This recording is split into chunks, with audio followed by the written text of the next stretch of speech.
పశ్చిమ గోదావరి జిల్లా నర్సాపురంలో పోలీసులు వేధింపులకు గురి చేస్తున్నారంటూ వైఎస్ఆర్సీపీ నేత ఆనంద్ సెల్ఫీ వీడియో విడుదల చేశాడు. పవన్ కళ్యాణ్ వీడియోలను గ్రూపుల్లో ఫార్వర్డ్ చేశాననే సాకుతో తనను పోలీస్ స్టేషన్కి పిలిపించి చంపేస్తామని బెదిరించారని ఆరోపించాడు. తనకు ఏదైనా జరిగిందంటే దానికి పూర్తి బాధ్యత జనసేన నాయకులు పోలీసులదే అని సెల్ఫీ వీడియోలో పేర్కొన్నారు. ఒక పోస్ట్ వచ్చింది, అదేంటంటే పవన్ కళ్యాణ్ గారికి సంబంధించిన పోస్టు.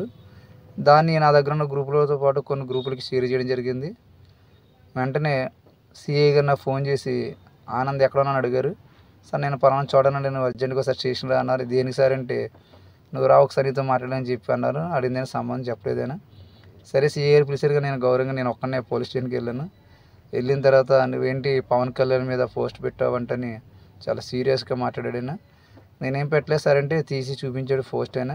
ఇది నేను పెట్టింది కదా సార్, వేరే ఎవరో పంపిస్తే దాన్ని ఫార్వర్డ్ చేసిన అంతే. అంటే పిచ్చి పిచ్చి డ్రామా నాటకాలు,